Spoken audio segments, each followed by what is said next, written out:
The African savannah is a place where many fall to powerful predators and environmental challenges. While the dangers are abundant, the continent has an Undertaker ready to go to work. The Marabou Stork is a sinister-looking bird that wears a black cloak of wings. Where disaster strikes, it is soon to follow. But in nature, a bust can be a boon if you know how to make the most of life, death, and taxonomy.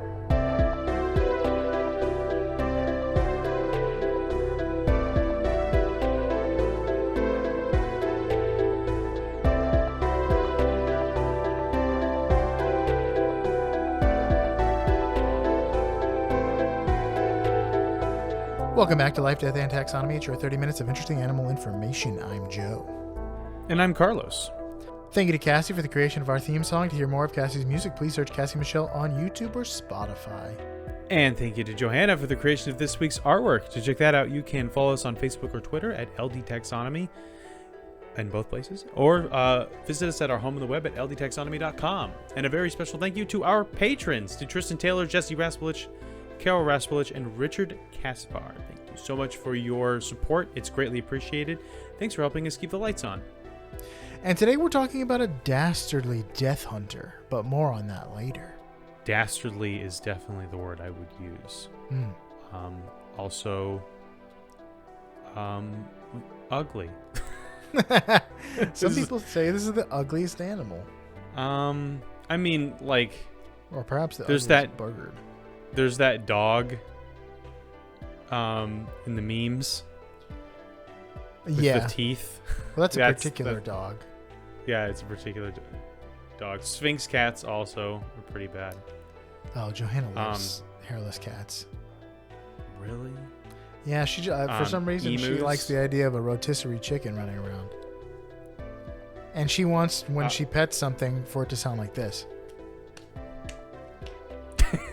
She just wants this cold, clammy, just uncooked chicken skin.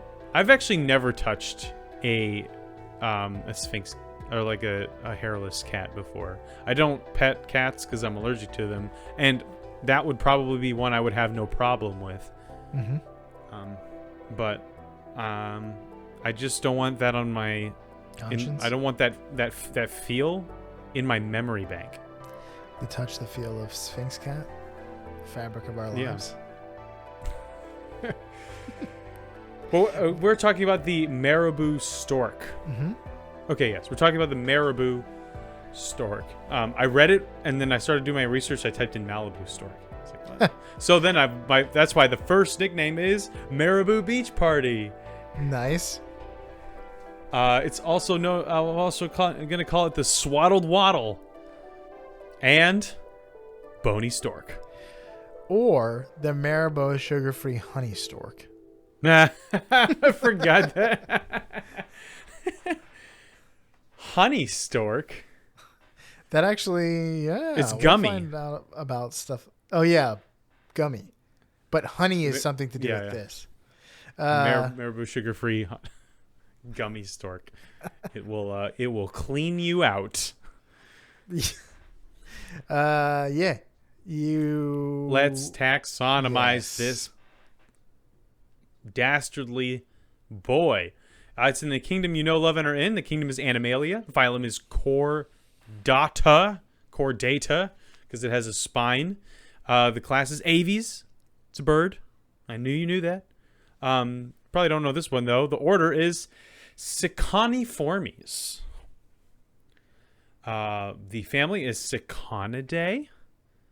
And the genus is Leptotylos. There's a P before that last T, but I'm assuming it's like pterodactyl. So Leptotylos. That sounds like a spell in not Harry Potter, but like when Merlin is fighting that witch. Oh, like Prestidigitorium Leptotylos. Yes. He turns himself into a stork. And then he plays a kazoo and sings "Happy Birthday" for Dumbo. The species is crumenifer. So Leptotylos crumenifer, which sounds like just like a rude thing, like something a bully to a girl named Jennifer would write on her locker. Like, you're crummy and you're Jennifer, so crumenifer. That sounds like a Bob's Burgers bully. Yeah, or we just finished watching Paranorman. We watch it every year, and that's kind of like an Alvin bully thing, because he's a dumb bully. Mm-hmm. But yes, so Leptotylos crumenifer, which brings us, since we're in the business of naming things, it's time for my favorite part of the show, critter groups. The part of the show where I ask you, Joe, a question, and that question is the same every time. What is the name of a group of this animal, or what is the term of venery, or what is the collective noun? If you saw a group of storks in particular, we've never done a stork before. We did I think a heron, but we have never done a stork. So if you saw a group of storks, and by the way, the ornithologists have come through on this one, unlike the last bird we did. There is the collective noun for this one. So a group of storks, is it called A, a hanger of storks, B, a gash of storks, C, a muster of storks, or D, a guild of storks? If I was making one up, I would say a parcel of storks. Well, you're not the one making them up. I made up 3 of these. So I'm going to go with hanger. Final answer. Incorrect. The answer is muster. It's a muster up some storks? of storks. Yes. Like you muster the storks, rises. Just like you muster the Rohirrim. What a stork! Big stork. Would you like? So yes, a muster of storks. Would you like to hear what this thing looks like? I mean, I've seen a picture of it, so not really, but yes. It's more pleasant to hear about it than to see it. Likely. And that's saying something, because I'm going to get descriptive. Okay. So as with most carrion birds, this thing is ugly as sin. Though I don't know if I've ever said this story, but Julia would say otherwise, because since she says, since all of God's creatures are beautiful, which is true in its own way. I'm sure a Marabou Stork thinks the other Marabou Storks are quite attractive. That's yeah. I don't know if I must have told this story, but I'll reiterate it in case we haven't mentioned it. But when Bibby and I went to the zoo with Julia and Calvin, Bibby pointed out an emu and said, like, "Wow, look how ugly that bird is." And Julia said, "No, they're beautiful. All God's creatures are beautiful." Rebuked thoroughly. She stood up for her beliefs against an adult she admired. That's quite something. She stood up for her emus. Yeah. And that's what matters. That's a deep conviction. Yeah, what matters is the emus we made along the way. So the Marabou Stork is a massive bird with black wings, a white chest, and very long white legs. So it's got kind of the overall heron / egret. Egret. Yeah. Live your life free from egrets. No egrets. That's if I was an ornithologist, but I like finches or something like that, I would definitely have a bumper sticker that said "No egrets." Yeah. No, that's probably something that fish Twitter would do. No. Oh yeah. I forgot that it's there's less contention within the ornithology community and more contention between the ichthyologists and the ornithologists. Yeah. But the head of the Marabou Stork is where the party's at, the Marabou Beach party. It has a long yellowish or pinkish neck with a head that looks like it's been in several ovens. Its neck and head are mostly featherless, so its bubbly, blotchy, black and red skin is out there for the world to see. Its beak is a long, sharp, cream-colored spear covered with patches, scratches, and hatches all over it. And there's also a meaty, bright red tumor nestled in the back of its neck. Just cozy up in there. But its most prominent feature is a large, bulbous, pink wattle that hangs down in front of its neck like a long, saggy sadness balloon. And that's it. I don't want to look at it anymore. It makes me uncomfortable. It's the Freddy Krueger of storks, or birds in general. If a clown was making a balloon animal and they said, "What do you want?" and you said, "I don't know. I don't really care." They made the clown makes a bird out of the balloons and then sets the balloon on fire and then says, "Here's your Marabou Stork." No, I'm saying if you just said to him, "Give me something that'll make me sad," he'd make this like bird goiter thing that they've got going on. He just makes a bird and then rubs just dirt and dog poop on it and says here's the stork, enjoy it. This crop of crud. This seems like the kind of stork that would deliver bags of snakes instead of swaddled babies. Yeah. When its son asks him for a fish, he delivers us. And he's a stork. Yeah. He eats fish. Of course the son would ask him for a fish. Probably eats snakes too, though. Yeah, they probably would eat a snake. But yeah, so just picture this like the Darth Maul of birds here. Just evil. It's like pure evil, I'd say. Fallen from grace. Well, that's interesting. Well, it's also called the Undertaker bird, so that makes sense. The Lord of Fire and Death, yeah. But yeah, like I said, this is a massive bird. It's very tall, has really wide wingspan. But how big is it, Joe? That's a great question. Welcome to the Beloved Measure Up segment, the official listener's favorite part of the show. The part of the show when we present the animal size and dimensions into relatable terms through a quiz that's fun for the whole family. It's also part of the show that's introduced by you when you send in audio of yourself saying, singing, or chittering the words measure up into ldtaxonomy@gmail.com. We don't have a new measure up intro this week. The age is over. The age the of time of the Melissa. orc. The age of Melissa is over. The time of the orc has come. The age of our biggest fan, Ann Melissa, sending in measure ups.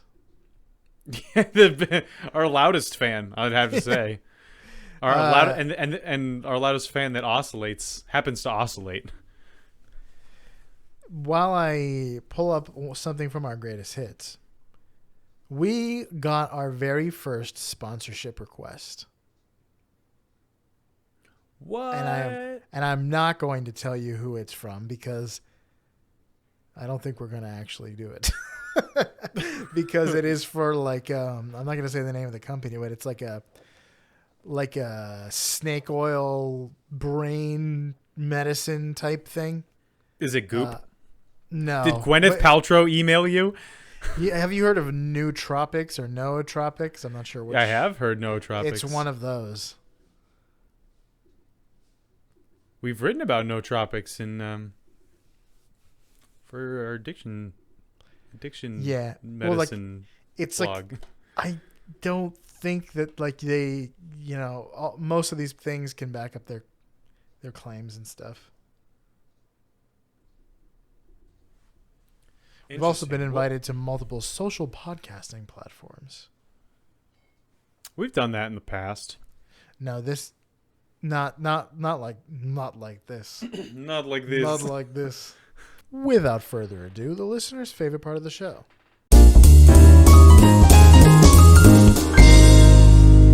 Measure up.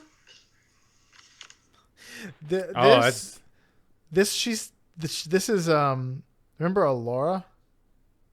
Yeah.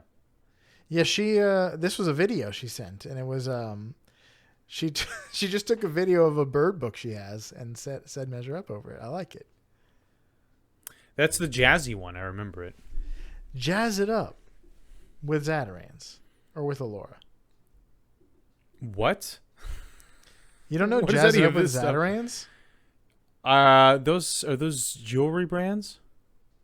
No, it's rice, I'm pretty sure. I only eat Uncle Ben's. Uncle Ben's is good. But thank you so much once again, Allura. She sent a bunch, so maybe I'll go through that unless somebody would like to send us a new one. And it was a nice little picture of a falcon that she sent in the video. That was good. It's good. Falcons are cool. Yeah. Birds of prey. Pious little birds. Okay. Let's talk height. Yeah.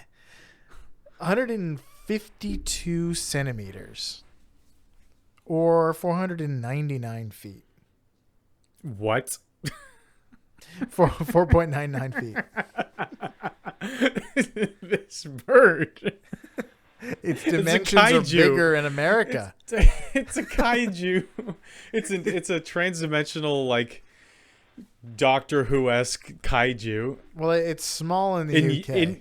In Europe, it's 5 feet tall, and in the US, it's destroying cities. This is what happens when you don't use the metric system. How many storks go into the distance between Kampala, Uganda, and Queen Elizabeth National Park by road? Wow, there's probably 1,000 Queen Elizabeth National Parks. This is the one near Kampala, Uganda, where you might find this bird. Here's a hint. Queen Elizabeth National Park spans 4 Ugandan districts. It's home to Africa's greatest hits, like hyenas, chimpanzees, lions, hippos, water bucks, and buffalo. I have the whole album, the whole greatest hits album. Yeah. Wow, I have no idea about any of this stuff. Can't even guess because I don't know where Kampala is, and I don't know where this national park is. Uganda is not a massive country, so there's a limit. It is the capital of Uganda. I'm pretty sure. Well, back in the days where I had a geography app that I would quiz me on countries and their capitals. I probably could have identified that, but if you flew into Uganda, you would probably fly into Kampala, and then how far would you have to drive to get to the national park? I'm gonna say 200 miles. 211,000 storks worth of distance between Kampala and 211,000. Oh, gotcha. Okay. Final answer? Yep. The correct. Well, let me be the first to remind you that I don't have. That since nobody sent in a measure up intro, that is new. A new measure up intro. You did not get your 5% bonus towards your nursing school victory, which is 80%. So I lost my Baldican's blessing from Fia, the deathbed companion in Elden Ring. Even though it was a crappy that a measure up intro is a better blessing than Baldican's. The correct answer is 264,529 storks. Oh, pretty close. Is it a nursing school victory? It is. Wait, what is the exact number? 264,529. It is a 79.7. So you heard it here, folks. If you had sent in a measure up intro, Carlos would have had a victory on this one. Can we round up? like 0.7? Come on, that's not even like on the other side of 5. That's well on its way. You'd have to find out if in nursing school they would round up. Maybe they would. All right, I'll ask Bibby since she's been through nursing school. Let's talk weight. Hopefully this one will be a more clear-cut victory. They're 9 kilograms or 20 pounds. 20-pound bird. That's quite a big bird. Mm-hmm. How many storks? Not as big as Big Bird, though. How many storks go into the largest elephant ever on record? Oh, boy. Yeah. Here's a hint. The largest elephant on record was an adult male savannah elephant, and it was found in Angola. This is dubious food, even though I found this on multiple websites. None of them linked to a source that had the story or like how they found it. Like all I found was like relatively reputable sites like the San Diego Zoo talking about it. It's all an echo chamber. Source. Yeah. I'm going to say 900 storks. Final answer? Going to this elephant. Yes. Final The answer. correct answer is 1,200 storks. That is that. There's no way that's a nursing school victory. The largest elephant ever No. recorded was 24,000 pounds.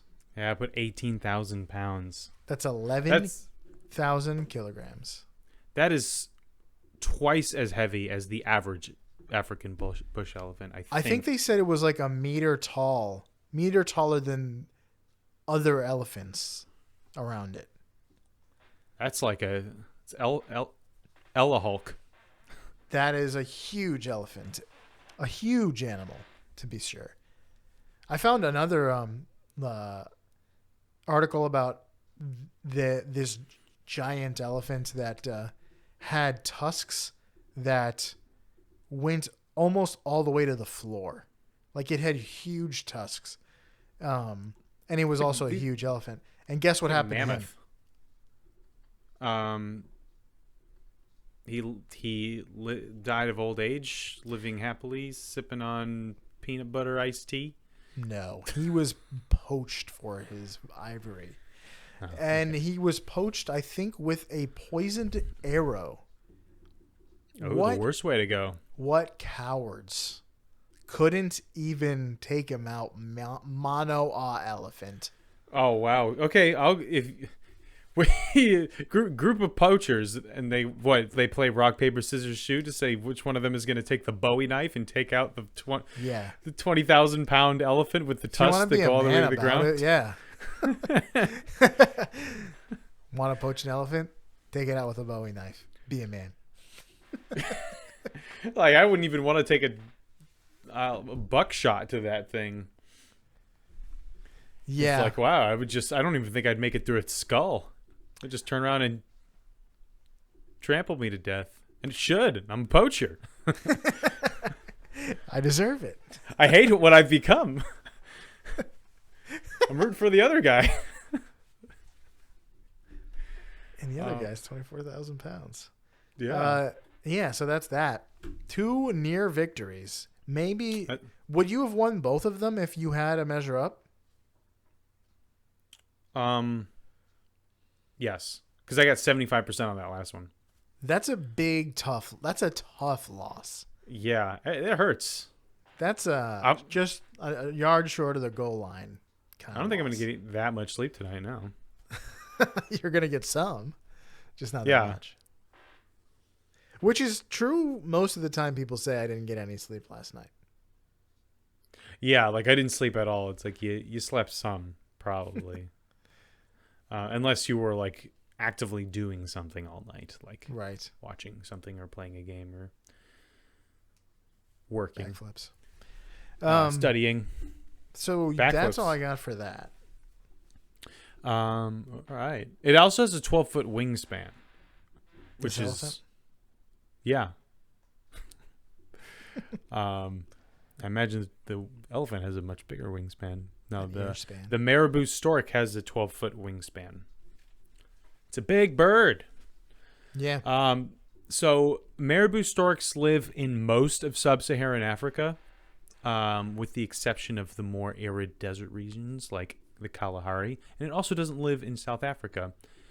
But the majority of sub-Saharan Africa is home to the Marabou Storks. Doesn't live in Malibu. They live for about 25 years in the wild, which is, I mean, for a bird, it's not super long, especially an African bird. But they don't have many natural enemies, except for lions that occasionally prey on them. And that's due to it's big, it's aggressive, it's horrifying to look at. So I imagine that all the animals that would prey on it is like, never mind, I'm good. You look like a demon a little bit, Mr. Bird. I'm gonna go eat something that looks more pleasant and is less likely to stab me with its face. It uses its neck sac to make a variety of courtship noises. The courtship neck sac, and that complements a bit, like they will kind of vibrate their bills, do a bill rattling. Their beaks, they'll clack together really fast, and this is all part of their courtship display. Their mating season takes place in Africa's dry season, because a lot of the lakes and rivers dry up, and so there's abundant food available that is easier to get. And during the season, the stork lays 2 to 3 eggs in a nest it keeps up in the trees. And the hatchlings will hatch in a month and become sexually mature in 4 years. And I will leave the rest to you and the major fact. All right. I'm calling this one Enter the Undertaker. Gravedigger? Yeah, I've been exchanging WWE clips with our mutual friend, Adolfo. And it's just, I never watched anything like that when I was a kid. No Same. wrestling at all. I completely missed out on that cultural moment for children or for like teens. And they're so funny. Like, it's crazy what they did, stuff they did back then. And yeah, it's getting a second life on TikTok for me. My friends when I was a kid had the action figures of like Stone Cold Steve Austin and Hulk Hogan and The Rock and stuff like that. Rey Mysterio. And even then I like, it wasn't like the Ninja Turtles, something I didn't watch but really wanted to. Mm-hmm. It was like something I didn't watch and I was like, I don't get it. This doesn't appeal to me. It didn't appeal to me either. And I think I would probably enjoy it more, like seeing funny clips of it. I don't think I would ever watch like a full thing of anything. Maybe like one of those actually real documentaries about it. But I don't think I would have enjoyed the ridiculousness of it when I was a child like I can now.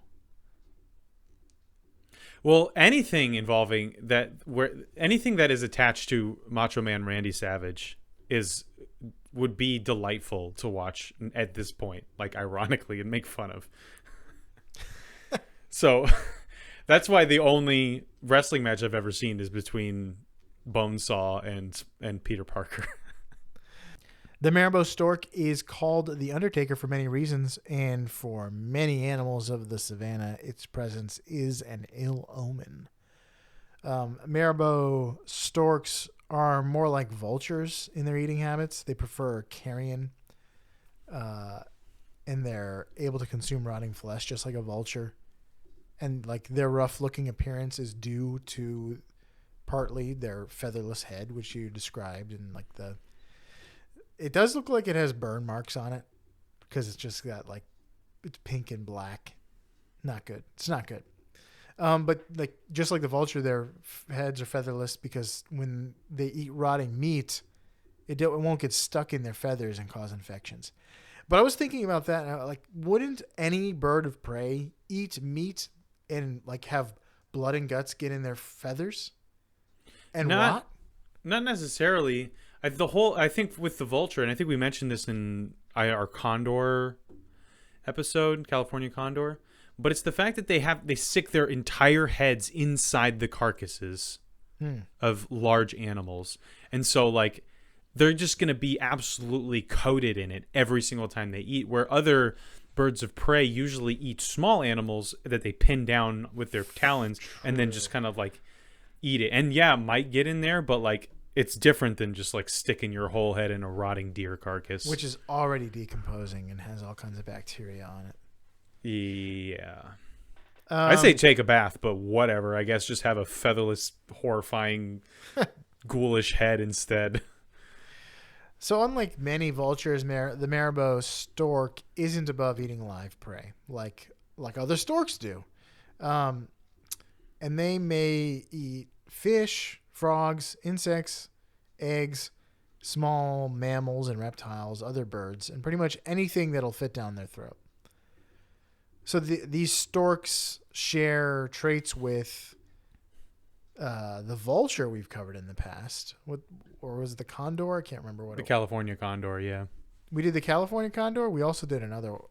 Did we? I thought so. We've done like the harpy eagle or something, but I think the California condor is the only like vulture-esque bird we've done. But they also share traits with the black kite, which we've done before. We have done Australian bird of prey. So the haughty copper. Yeah. That's episode 69. That's a long time ago, yeah. That was a long time ago. The trait that they share with them is that they are attracted to fire.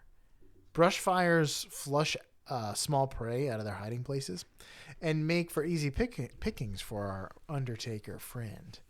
The Marabou stork delights in the disaster, but I didn't find any reports that they actually set fires like the black kite, which is pretty crazy. The black kite, if you haven't heard that episode, go listen to it. But there's another sinister fact about this shade of the savannah. If you survive the fire, and then if you survive the Marabou beak, there's another threat on the horizon, and that is bees. Oprah's bees. Yeah. Bees and Marabou storks have a relationship in nature that is referred to as commensalism, which is something we specifically talked about not knowing the name for in the past. I think recently we talked about this without knowing that it's called this, and we were thinking this must be called something, and it is. It's called this. Because wasn't like symbiotic. It wasn't mutualism. Yes. Yeah, so commensalism is when one animal benefits from another and does no harm or good in return. So they aren't a parasite. They're not a symbiote or symbiotic. They're just benefiting from another creature's hard work without hurting them. So the bees will follow the stork to its meal and then lay eggs in what is left in the carcass. And then the carcass makes for good eating when the bee larvae hatch. For Samson. Yeah.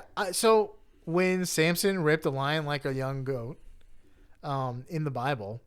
Just like one rips a young goat, of course, yes. Yeah. That's in the ESV. I think in other versions it says like broke a lion's jaw as easily as one would a young goat. But I think the ESV is a more like literal translation. So maybe rip a lion or rip a goat was like a term for that, to like break their jaw. Oh, okay. Huh? Like it's actually not rip, it's tear. So it is like maybe it is like a tearing motion. So it's doom. It's rip and tear. So yeah, I wonder if when Samson killed the lion and then went to came back later and found honey in the lion carcass, I wonder if there was a stork there while he was away. Yeah, because it's that's the animals of Africa were up in that area, that region in that time. So lions definitely had a larger range before. I mean, up until not larger than it is today. And maybe this is a similar kind of bee. Yeah. I wonder if this is the same kind of bee that I couldn't find what kind of bee it was. that works with the honey badger. Yeah, these just. Oh no, these sorry, it doesn't work with the honey badger. The honey badger works with a No. bird to find Yes. the hive. Listen to our honey badger episode. I swear we know what we're talking about back then. But that's all I got. Fires, storks, and bees. Oh my. It seems like a heavy opportunist. It's Patches Yeah. the stork. It goes to where there's mayhem and it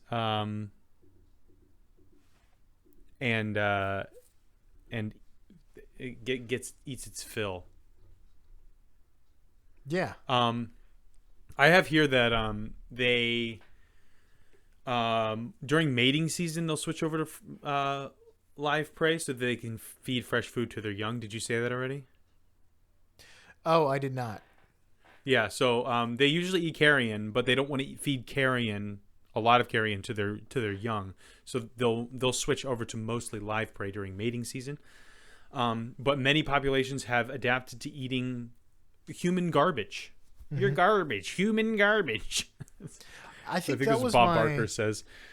I had wrote for the major fact. I wrote down mating season, and I couldn't remember what I wanted to talk about. I think it was that during the mating season they know to switch for their young. They're like, my son's gonna find this now. Nasty. Yeah, it's like when you cook mac and cheese for your kids, even though you're having a pot roast for dinner. Yeah, we try not to do that anymore. It's kind of biting us in the butt. He has the pot roast with us, and I have the mac and cheese. I drink your mac and cheese. I drink your artificial cheese juice. I drink it up.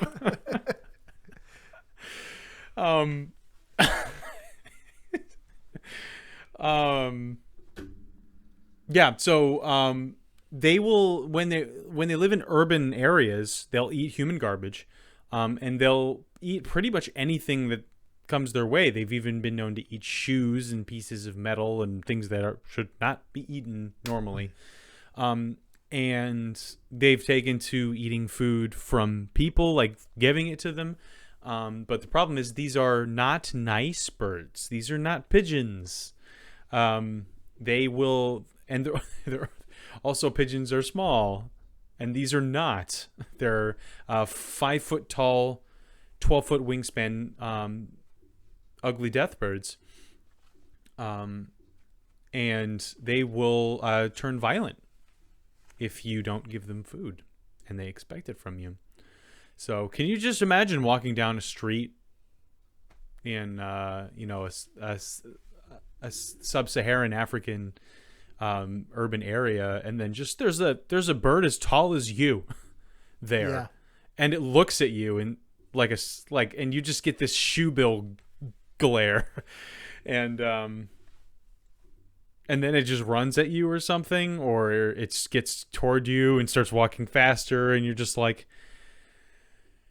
this is not how I pictured this day going. I was keeping my life ending for lions, and now I got to worry about this. What is this, Africa? What is this? The home of a lot of dangerous animals? Why does everyone say Australia is full of dangerous animals? I live in Africa. I live in the continent with the most dangerous animals. Yeah, I actually saw a TikTok about that, like an Australian being like, why do Americans say we have the most dangerous animals? There's bears in America. Australia has no megafauna. It's mostly like spiders and snakes that you have to worry about in Australia. I feel like and all the continents, it's Africa that I would least like to go to in terms of. But Australia has the black kite, the bird of prey that starts fires to flush out prey. That's pretty dangerous. Possibly the most dangerous animal in the world, if you think of it that way. Yeah, in the right place at the right time, it could be the most dangerous animal. One black kite can start a forest fire. Kill black kite. No, I'm just kidding. That's their Smokey the Bear slogan. No, don't kill Only black you kites. in Australia. They say they do have to add the addendum. Only you and black kites can prevent forest fires. I'm looking at you, black kites. I'm looking at you, Henry. Yeah. All right. You got anything else for the Marabou Stork? Nope, that's all I got. So for you out there in Podcastia, that was the Marabou Stork. Take care of your skin. Use fire to your advantage, and don't let the other storks tease you about your blotchy neck bulb like the Marabou Stork here in Life, Death, and Taxonomy.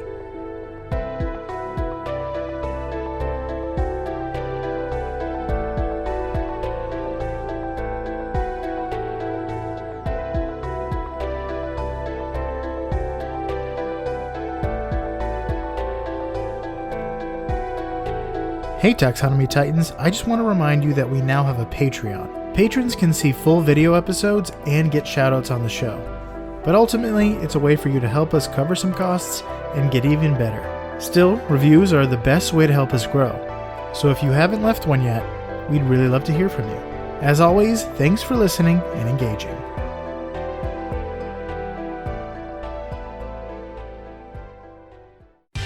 Life, Death, and Taxonomy is my favorite in the world podcast. Use fire to your advantage.